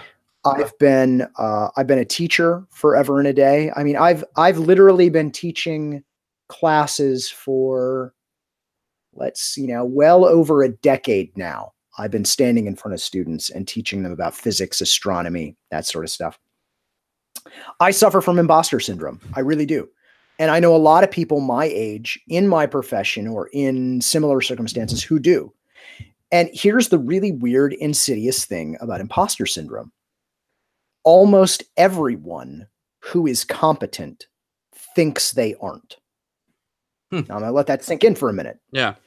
There are lots of people who don't think they're imposters, but they're horrible at what they do.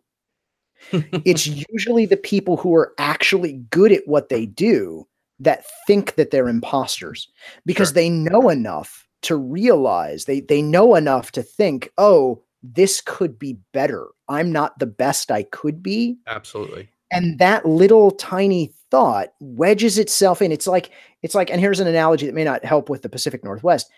It's like a tiny crack in the pavement and a little bit of water seeps in there. And that water over time, it just freezes and it pushes that crack wider and wider and wider until you're like, they're going to figure it out. They're going to know that I don't know what I'm doing. Any minute now, they're going to realize it. Luckily, my audience figured that out a long time ago. and they're not. It's yeah. You're not as terrible as you think you are. You're actually really good at what you do. You're just smart enough to not pretend that you're better than that, if that makes sense. Sure. For me, where this really comes up, and I hate to say this out loud, and I hate to mention it, but maybe it'll be part of the healing process. At the end of every semester, our students fill out this thing called the SOS form. It's the student feedback form that we get for our classes. Now, I am not tenured faculty, so I live and die by my SOS scores. If they get low enough, I can lose my job. Thank God they're not. I actually get relatively good ratings from my students. I'm a relatively popular professor as far as that goes. A while back, I used to look myself up on Rate My Professor, but I don't do that anymore because frankly, I don't want to know. But here's the weird thing about those SOS scores and the weird thing about imposter syndrome and what it does to you and how it warps your thoughts. The vast majority of people who bother to fill out that form are not the people who like you, because the people who like you don't like you enough to care to fill out that form.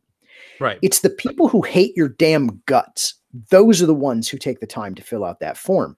And so you'll get a stack of SOS forms that'll have, you know, kind of middling reviews. Yeah, it's fine. He's okay. He could go slower. The homework could be easier. But then you'll get that one in a stack of like 50 of them. You'll get that one, and that one will say basically, I hate you and your stupid face and everything you do. Yeah. And that one sticks with you. Mm-hmm. And you can't get it out of your mind. So I despise getting those. But it's a really good mirror of what we see online, the toxicity that we see online in like comments and in forums, particularly YouTube video comments. Reddit. Those are usually just Reddit. Although there are good parts of Reddit. More on that in a minute. I'll write that down, Reddit. I keep writing things down. I recently got a boogie board so that I can write things those down. Those are nice. Yeah, it's really convenient because I can just write down all kinds of crap and then just clear it when I'm done, and it's just all gone. It's great. Gone. And it makes me either get through this list or reset it. Those are my only choices. When I first got it, I'm like, I wish this thing had like multiple pages worth of content that it could save. But no. I think they're onto something. Yeah, you get a page. That's not enough. You got to start over. Okay. It's the Etch-a-Sketch that we don't have to fiddle with the knobs. Exactly. It's an Etch-a-Sketch with a better interface is what that is. Wonderful.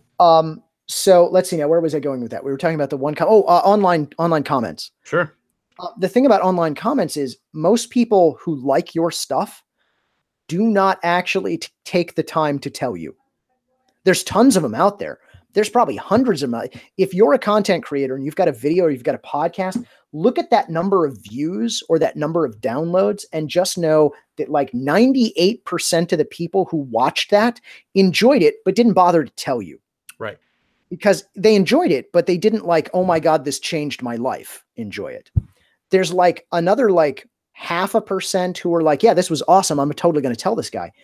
And then there's that other like 1% who are like, you suck. You absolutely suck. And here's why. Here's a 50-point thing that goes through every point where you were wrong in this entire thing that you just spent 3 days agonizing over doing. Sure. And I banged it out with all of these damn typos and words that are misspelled and capitalization that's all over the place. I have so much contempt for you. I didn't even proofread what I wrote when I told you you suck. You suck with an S-U-X. Exactly. Yeah. And the problem is when you've got imposter syndrome and you see those things, it hurts. I mean, it really hurts. Silence hurts bad enough when you're not getting feedback. And you seem to have an active chat because you keep talking about the stuff going on in the chat. Mm-hmm. When you've got silence, when you're not getting any feedback, it is so hard to go on. It's so hard to continue because it's like, look, I'm tired. I worked all day. Do I really want to record an episode where no one's going to bother telling me that they enjoyed it? So silence is bad enough. But when someone goes out of their way to go, you're horrible. Oh man, it is so painful. And it takes a toll, right? I mean, the toxicity that we see online takes a toll. If I could like wave a magic wand and change one thing about the world, it might be, and sure, there are better things to do with this, like ending world hunger or preventing war. But let's say that it can't be used for that. It's got a footnote. It's like, the EULA says you can't do those things. There's like 300 caveats to get to this point. Yes. Right. So the thing that I might do is just to get people to understand that the other people they interact with online are people. They're people, just like you, just like me. They have hard days, they have family, they have problems, they have insecurities, they have everything you have. Think about what you're saying to them, right? Maybe next time that you want to go on Twitter and just tell someone that they are words that I won't repeat. Sure. Maybe just don't, right? If there's someone who disagrees with you on social media, that's okay. You don't need to go out of your way to tell them that they suck. No. Absolutely. I kind of have a weird shift sometimes, and I thrive on that just visceral negativity when it's like what we discussed before, when it's just like, I think your contents is stupid, and then I just kind of jump on there and I have a little fun with it.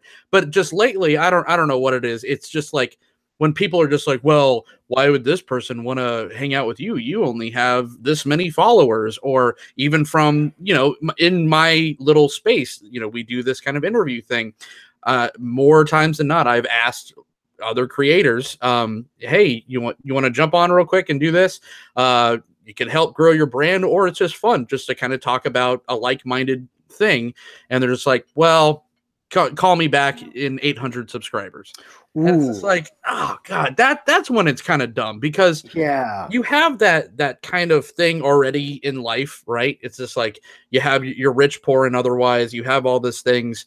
But then to do it in a space where everyone's just kind of turning on a computer or whatever, or writing a thing, I feel like it's kind of a little bit more equal ground. It's just, there's a lot of factors why some people are bigger and some people aren't, timing, content, of course, a lot of these things, but it's driven me to the point now where, and I'm my own biggest fan. I feel like it's almost necessary to turn off the subscriber button until you kind of get bigger, or at least displaying them, because it's an unnecessary hurdle and an unnecessary mine's bigger than yours thing. It's a pissing match. It is, and it's just so stupid. It's like, why not give a person a shot? If my wife just made me baked goods. Oh, nice. Yes. Fabulous. I don't know what this is, but it smells incredible. A chocolate chip banana. Oh, that sounds amazing. I want to be in your film. Oh, no, you can't, because you don't have a shirt on, Saren. Sorry, my child has infiltrated. I have 4 of them, by the way. But anyways, trying to stay on track. But yes, I totally see what you're saying. And it's just, like I said, I have a kind of a mean streak in me. Sometimes I like jumping in the visceral mosh pit, so to speak, because, I'm old and can't fight anymore like I used to when I was, full of piss and vinegar, but I can fight with you online if anyone wants to, kind of do that. But it's just, some of it is, like you said, and for someone that suffers from that kind of like imposter syndrome, I definitely feel that sometimes. I've asked, I was not joking at all when I said, hey, I've been trying to hone my podcasting skills to get one of the OGs like Cluyze on a show like this, just to be able to sit and hang, because of how much esteem I hold you. And I about passed out when Ruben Bressler showed up to my house when I lived in Vegas, and we did one of these, sitting next to each other. So it's a emotional roller coaster, but it's also great. I have no illusions of grandeur. I know that the pond is completely overfull, right? It's just crowded with trout, and I'm just a minnow, but I'm still having the time of my life, as I'm sure you kind of are as well, for being in the game as long as you have been. Oh yeah. Hey, you just reminded me of something. Well, you reminded me of 2 things, which I've both written down over here. One is, there was a question that I'm going to circle back to that one. Are you familiar with a thing called the Levine Trench? No. Okay. So this was a thing that was dreamed up by, I believe it was dreamed up by Eric Levine. Because I think it's called the Levine Trench. I hope I'm not ascribing it to the wrong person. But it's this idea that there's a correlation between your competency in Magic and how much of a jackass you are. And the way it works is, when you are not very good at Magic, when you're just starting out, you're really nice and friendly. But once you start to get a little bit of success at Magic, you suddenly become a jackass. You just kind of dive into this trench where you're just a horrible, horrible person. And once your competency gets good enough, you climb back out of that trench and you become a really nice person again. Right. And it's those people kind of in the middle who are really just the horrible jackasses of Magic. And it's been my experience. You said Ruben Bressler stopped by. That doesn't surprise me at all, right? Because people like Ruben Bressler or LSV or let's see now, who else? Rich Hagon, like Rich Hagon, folks like that who have had success and who have been around for a long time. They're great. They're absolutely great. And if you ask them for advice or you ask to talk to them or you ask them to come on your show, they're usually like, yeah, that's fine. It's the people who are kind of like right in the thick of things, like trying to break through or like right on the cusp or like fighting for, their big break. Those are the ones that are just cutthroat as hell. Yes. And so that's a Levine trench. So I wanted to mention that. Absolutely. But there was a question that you asked me in preparation for the show, a topic that we didn't get to. Because I mean, we had an outline of kind of where the topics were going to go. Outline what? Yeah. I just went out the window, and that's probably fine. I actually find some of the best shows are off the cuff. This is perfect. But you had asked me what sorts of experiences I've had from Magic or judging or podcasting that have translated into useful skills in my real life, as it were. Personal and professional. Yeah. And I got to say, one thing that podcasting has really helped me do, that has helped me be a better educator, is really about communication, right? So when you're having a conversation like this, one-on-one, or with a group on a podcast, on a show, or whatever it is, you're not really necessarily having an argument. You're having a discussion. And so learning the distinction between those two things, maybe that's what I should wave my magic wand about, is to teach people the difference between an argument and a discussion.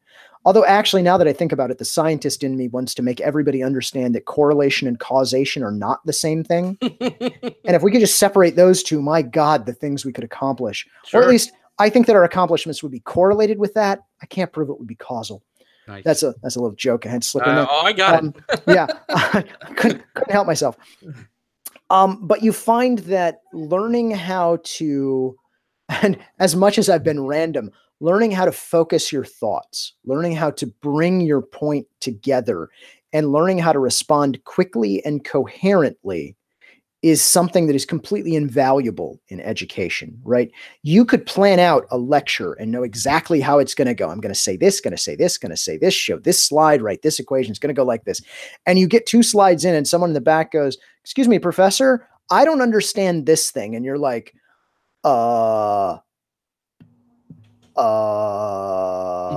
yeah. So you have to learn to anticipate those sorts of things, right? Sure. You have to learn to think about not just what's the point that I want to make, but what are the tangential things that could come off of that may come up that I might need to look into.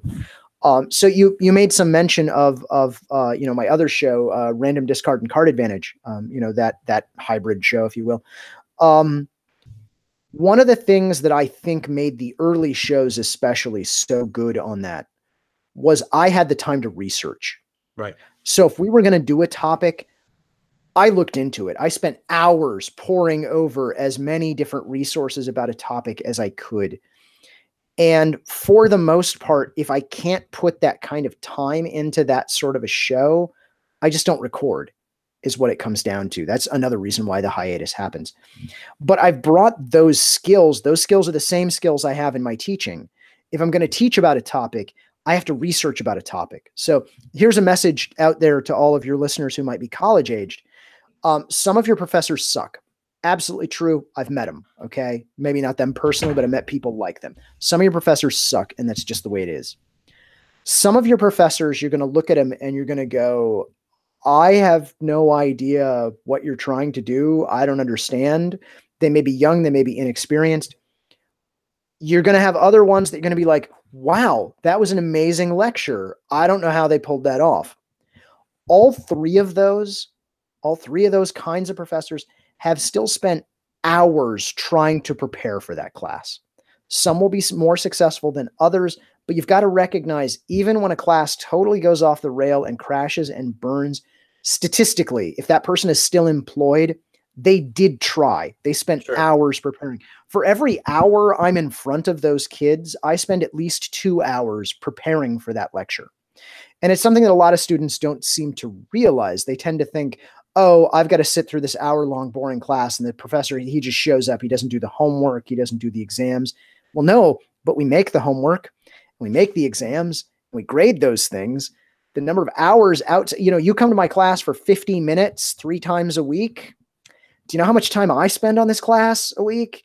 It's a crazy amount of time. So maybe cut us a little slack, just a tiny bit. If we're a day late getting your exam back, don't give us some flack. I got 3 other classes standing behind me, breathing down my neck too. So I'm sure you could have picked an easier profession if you just wanted to show up and half-ass it, right? Yes, absolutely. Teaching is not something you do to get rich because we're paid poorly. And it's not something you do necessarily for the job satisfaction. I'll say it that way. Don't get me wrong. I have good students. I also have bad students. And just like, to circle back to a previous topic, just like with the online commentators where you only hear from the angry ones, and from the student review scores where you only hear from the angry ones, you generally only hear from the angry students. Right. You only hear from the ones who don't like you, not the ones who do like you. And so it is very, very hard to get job satisfaction that way. So what you have to do is when you encounter that student who is interested and who does care and who does tell you that they care, you have to treasure those moments. Oh my God. So I've taught a variety of classes, from intro classes that are being taken by people to satisfy a requirement just so they can graduate, all the way up to these are actual physics majors. The ones who are actual physics majors, I would describe the overall satisfaction of that as fairly high, but fairly constant. But the ones who are like an intro class, those are like all over the map. You get much higher highs, but you also get much lower lows. And you can have a sea of people who are totally not interested and they're just staring at Facebook on their phone. But you've got like 3 people in that class that you can see. You can see the spark behind their eyes as you start to explain this complicated physical process that has profound implications for how the universe works. And you can see that moment when they suddenly go, oh my God, I had never thought of that. And that's the moment that you live for. That's why you put in those hours. That's what all that time is for, those 1 or 2 that you can do this for. Yeah. And so that's really my guiding philosophy behind teaching, to be honest with you. I much like magic and judging, where I realized as a magic player, I couldn't really contribute much to the community, but as a judge, I could. As a scientist, because I do consider myself a scientist, I do research. You can read some papers that I've been on if you really want to know about gamma ray bursts and variable stars. But I realized early on that as a researcher, as a scientist, I can contribute at most 1 person's worth of work in my lifetime. That's it. As an educator, I can potentially get hundreds, maybe thousands of people involved in science in my life. So if I can ignite a passion for science in just a handful of people over my career, that has a much bigger, broader implication than any research I can do. And that's really what drives me to become an educator, rather than, the fame, the glory, the lack of pay, the lack of sleep. I was gonna say all the funds, right? Yes, all the wonderful things that go along with that. The dollar bills. So, and I mean, and not to dumb down what you said, but it's just it correlates so well into the creative space as well, right? I mean, artists create because those glimmers of, art is subjective. It's not for everybody, but you have those certain people that you can actually touch, whether that be with art, making movies, making magic content, making a sandwich. Well, I mean, it really correlates to everything. Cause absolutely, like I said before, I have no, delusions of grandeur here. It's just, I am so fortunate and happy for the people that show up all the time and say awesome and amazing things, because I have the best fans in the world. I have a small pool, but they're great. They're loyal, and I could count on, I could count on the same people showing up to most of the things that I'm producing. And that goes in different genres, whether it be magic or movie, talk shows. And that's just a great feeling. And, that's what, you do it for, right? Yeah. If you're just doing it as a get rich quick, I think I said something on Twitter the other day where it's just like, it's almost, and I could see it from both sides of the coin, being a small creator and you want to get your name out there, but then you could also see it from, kind of the whales, so to speak, in our industry, and they're constantly just getting thousands of tweet ats and everything like that constantly, and it's impossible. It's humanly impossible to consume that much social media and that much just content in general. Hey, check out my stuff. It's like going back into old style Hollywood, when people were making mixtapes and dropping it off, or here's my movie on my VHS recorder, right, and bringing it to Paramount or something. It's kind of what that is. It's kind of what media has become nowadays, where we turn on our camera and then we try to give it to the person with 100, 5,000, or 1 million more subscribers than we have, and say, hey, look at my thing and talk about it. Sure. Because it's bizarre, and I kind of want to piggyback on something that I said earlier, where yes, it is. It does just like stab you in the gut when these people tell you, hey, they kind of pat you on the head and say, hey, kid, come back later.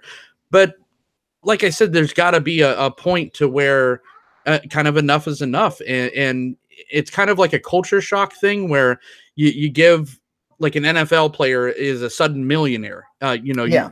You've come from maybe a hard life or something like that, and now you have all this money. And it's kind of the same thing, because everyone that's not a professional actor, not a George Clooney, but a Jon or a Cluyze, you get some amount of success, and now you are kind of put on this pedestal of some kind of exposure, and a lot of people don't know how to deal with it. So no, they don't.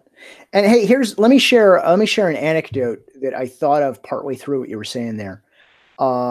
So once upon a time, Monday Night Magic was kind of the flagship podcast of MTG Cast.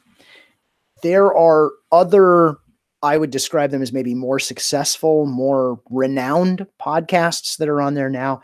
There are other content creators that have easily eclipsed what we do. So in some ways you can ask, okay, so what exactly is the point of the show, right? We're not your best source for limited Magic. We're not your best source for standard. We're not your best source for modern. We're not your best source for legacy. There are podcasts devoted to each of those things that would give you better advice on playing those formats. Absolutely. But what do we provide? And what we provide more than anything is entertainment to our audience. And sometimes that's fine. You've got to realize you may not be the best, you may not be the most popular, but there are people who like what you do and who see what you do and whose life you're making a difference in, even if you don't know it. We've heard from listeners over the years, who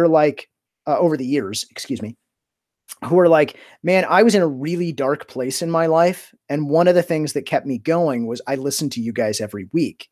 And it really helped me. It gave me an escape. I had a shitty job. I had a terrible family situation or whatever. And it was great just listening to you guys, because I know that you get along well and you guys were funny and you were entertaining. And thank you so much for that.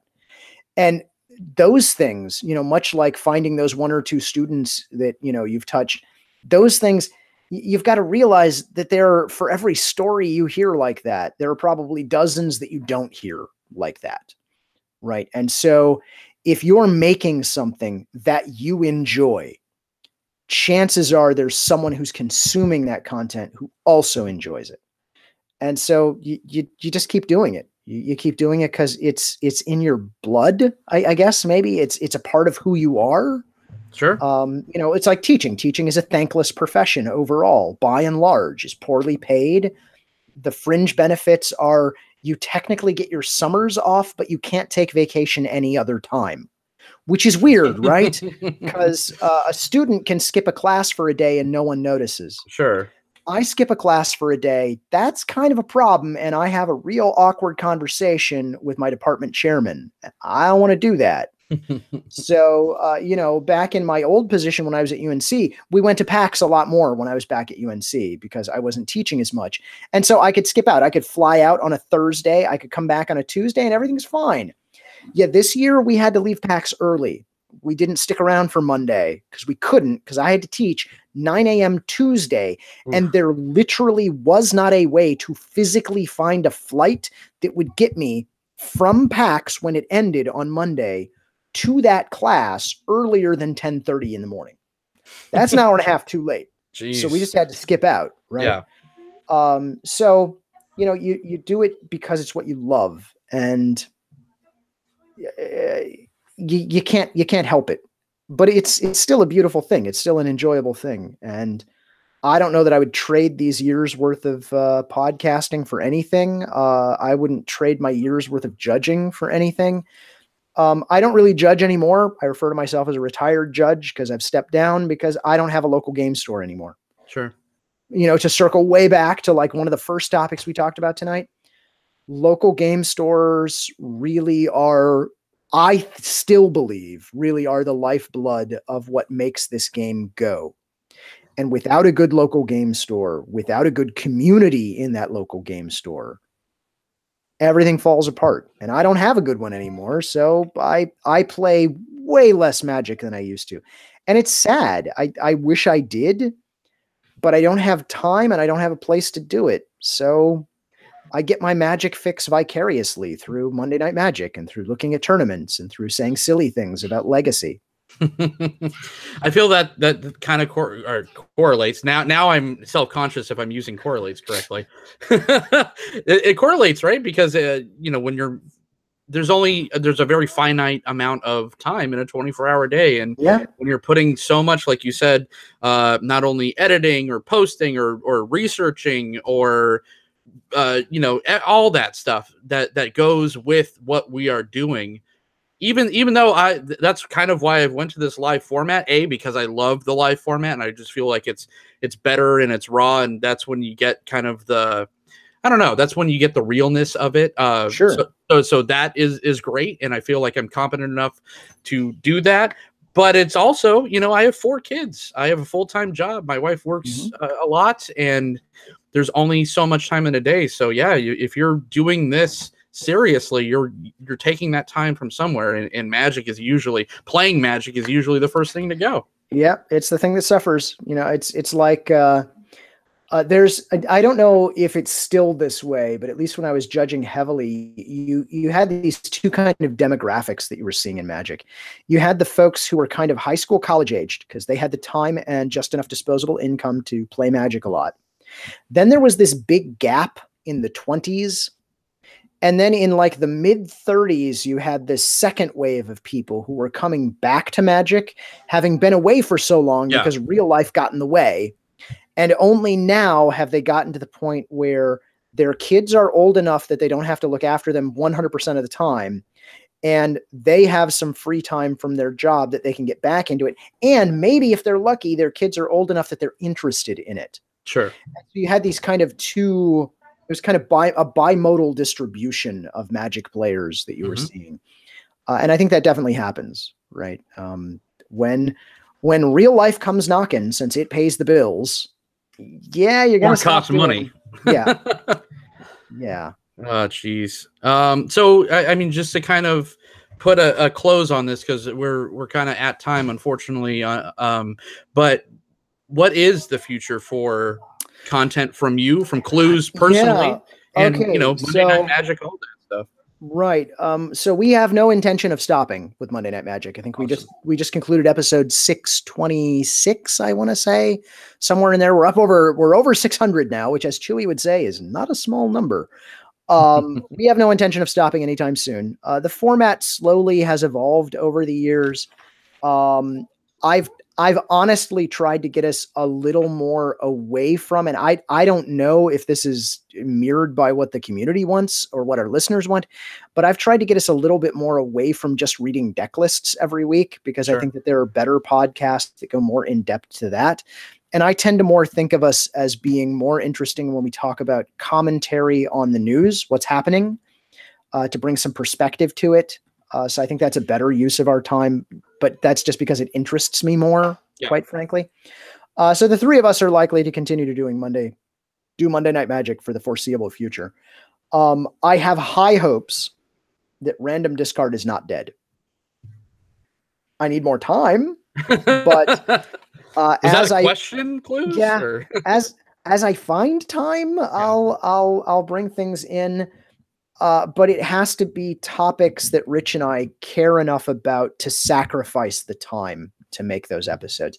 There are a couple of things that we really, really want to talk about. We really want to talk about Full Metal Alchemist, because we've never done a real show devoted to Full Metal Alchemist, and it's an anime that both he and I really enjoyed. Sure.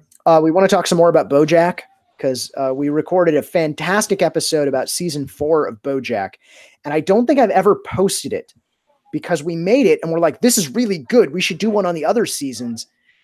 And we haven't yet. So once we do, we're totally going to. But I may just post the season 4. Since season 5 is now out, I may just post the season 4.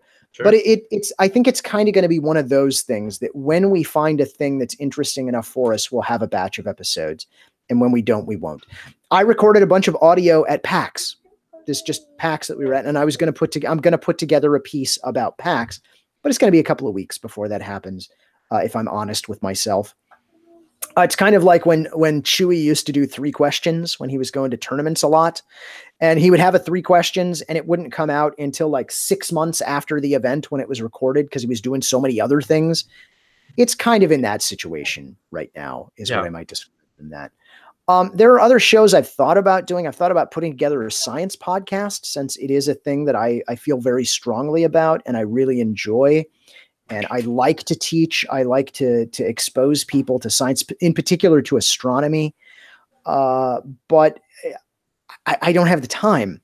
Sure. If I had the time to do it, I would do it. But I'm not gonna half-ass that sort of thing, right? Right. Yeah. Because of who I am, I can't bring myself to do that. Yeah. So, that's about it. I've thought of putting together. So every now and then, like coming up. Okay, let's just tell a story. I know I swear we're trying to wrap this up. It's been like 2 hours. I got to go to bed soon because I got to get up at like 5:30. Oh, geez. I got to drive back to school. So I got to get up early. Because man, God, those early morning classes are killing me. Yeah, sorry, dude. I am not a morning person, and this semester I have a 9 a.m. class 4 days a week. And everyone's like, "Oh, 9 a.m. You can roll out of bed for a 9 a.m. class." No, you don't understand. I got to be on campus at like 7:30 to make sure everything's ready for that lecture that day. That means I'm getting up at 6:30, like Yikes. every day. Yeah. Anyway, I'm sorry. Where were we? We were talking about rolling into class. No, before that. Oh, just different show ideas and. Different show ideas. Oh, coming up this semester, we have Thanksgiving coming up, right? So there's a Thanksgiving break. Thanksgiving break begins at 5 p.m. on a Wednesday. Okay, that's when the university closes, doesn't open again until the next Monday morning, which means classes that meet after 5 p.m. on Wednesday are canceled because the university closes. Technically, classes that meet before 5 p.m. on that Wednesday happen. I have a class that goes from 4 to 5:15. What do you do with that class? We don't know the answer to that because no one knows the answer to that. Yeah. So here's my plan. My plan is I'm going to cancel the class, but I'm going to record a screencast where I'll have my PowerPoints up and I'll talk about the topics. Sure. And I'll upload it to YouTube and I'll just make it homework for my students. They have to watch that video. Awesome. I've thought of doing something like that with some of the introductory astronomy topics that I talk about, because there are tons of people who are interested in astronomy, but don't know a lot about astronomy and they'd like to know more. So I've considered doing some things like that. So maybe putting together kind of a series of YouTube videos doing that. But again, as soon as I have time, totally going to get on that. Well, you have a subscriber built in with that, because I am one of those, like, I am so into astronomy, but I just, yeah, exactly. Hey, man, that's the beauty of astronomy. You usually don't have to try and get people to be interested in astronomy. They're already interested in it, and they have been since a very young age. They've just had no outlet for it. They haven't found the resource. Another thing that I want to do is I want to put together a bunch of ukulele reviews. I own a bunch of ukuleles. I should probably talk about them as soon as I have time. People are screaming, please go out on a ukulele tune. But I keep telling them, I'm like, it's not tuned. It's not ready. It just came out of the box. I could do that, but I don't think it's going to go well. Give me a minute and maybe another sip. One thing that I am planning on doing, and I was going to try and get to it this summer, but we had some family emergencies come up that I won't bore you with, because everybody has family emergencies that come up. My wife and I want to put together a series of YouTube videos describing how to use different calculators. That sounds dumb. I know what you're thinking. It sounds dumb. But having taught classes, most students don't know how their calculators work. Sure. They've got a $130 calculator that they bought, and they can add, subtract, multiply, and divide, and that's it. That's totally it. I mean, I had a student who, during an exam, and I'm not going to name names, not going to name class because, privacy, blah, blah, blah, blah, blah. I had a student who came up to me during class with their calculator, and they couldn't figure out how to make it work because every time they typed in 1/2, it said 0.5. Because their calculator had previously been in a fraction mode where it would show the fractions. Sure. And now it wasn't. And they didn't know how to get it back out of that mode. But I was so dumbfounded by what they had said that I didn't understand what they were even asking me. Because to me, 1/2 is 0.5. Those are the same thing. Sure. I don't know what you're saying to me. You're speaking gibberish. And they came up like 5 minutes. I mean, I didn't tell them that, of course. Right, I'm like, I don't quite understand what you're asking. I don't see. They came back up to me like 5 minutes later, still having the same problem. And it was only then that the light bulb went off in my head. And I'm like, oh my God, they don't understand the difference between decimal and fraction mode, let alone how to move between the two. They don't know how their calculator works. Right. And so I want to teach people how to use their calculators, how to like change from radian to degree mode, because that comes up all the time, how to use trig functions, that comes up all the time. All those little things are what I want to do. There's an audience for that. Yeah, and I figure I can just set up a webcam and get my hands on a bunch of different calculators and try them. My personal favorite calculator is the Texas Instruments TI-30X2S Solar, which is about $12 at Target. And it does pretty much everything you need in college, unless they want you to have a graphing calculator. You don't need the $130 one. This one does everything you need. And that's what I tell my students when they take my classes. I'm like, this is it. It like does roots, it does powers, it does exponents, it does scientific notation. That's what you need. Perfect. Well, I mean, that we just, spoiled the first episode right there. We did. If you were going to tune in for my calculator recommendations, there it is. It's a calculator that I love so much. I own 2 of them. Nice. I carry one in my bag and I leave one in my office for when a student needs to borrow it. You have the entire chat moving over to whenever you're doing the ukulele reviews, because I have never seen this froth, this level of like just madness over here. They just want and need the ukulele, but that is the time today, my friend. And man, I'm going to put you on the short list for anytime we're talking movies. I'd love to have you back on. If you've got a topic that I can give input on, I'm happy to join you. Oh man. Aaron LaCluyze from Monday Night Magic and Random Discard, one of the OGs in the game today. And it was sad. One of my good buddies has just said, it wasn't a derogatory comment at all. They just said, I don't know. I'm not sure who that is, but I'm really interested to find out. And I'm like, that's just tragic. Like that's who got me into doing this. So, I mean, you just have such a distinct voice, fantastic conversational piece. Oh, I will tell you, part of that is the mic.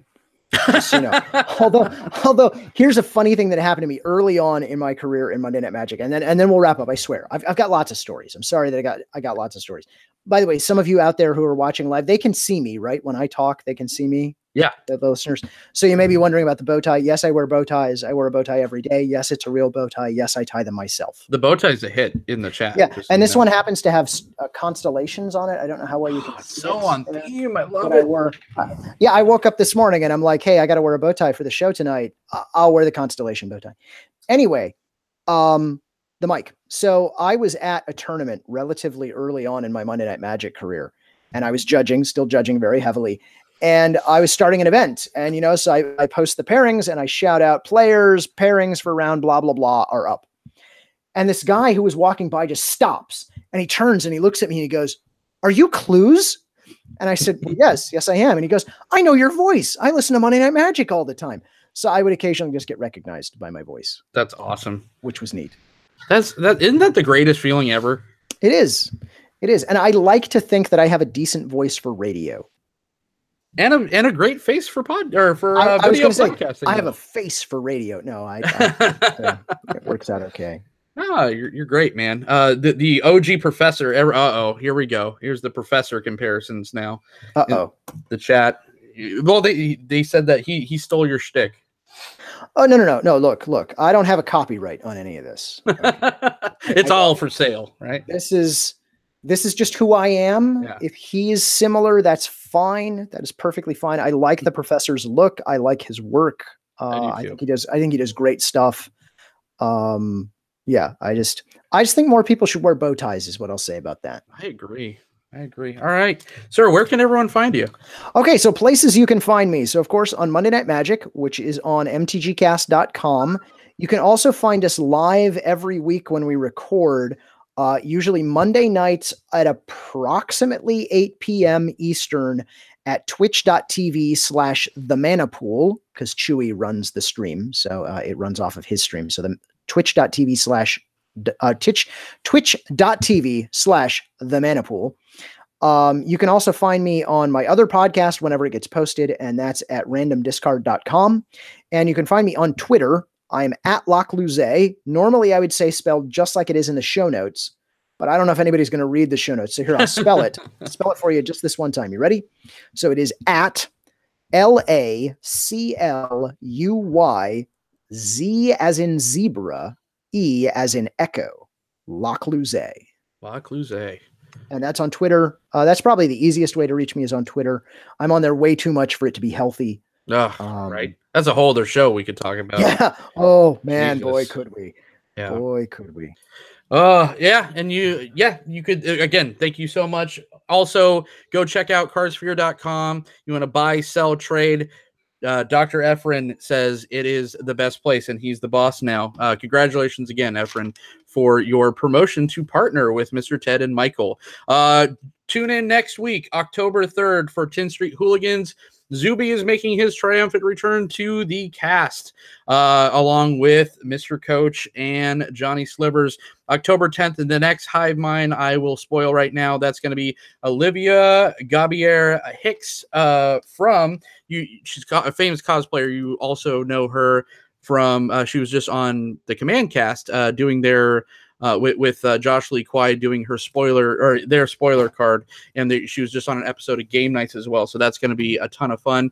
So you could also find me right here, John, on They Said We Said. You could find me doing the Hive Mind, all the shows, also on Twitter and Reddit at Orzov Dunn, all the other social media. So for Aaron, for Cluyze rather, and I am John. We will see you guys next time in the multiverse.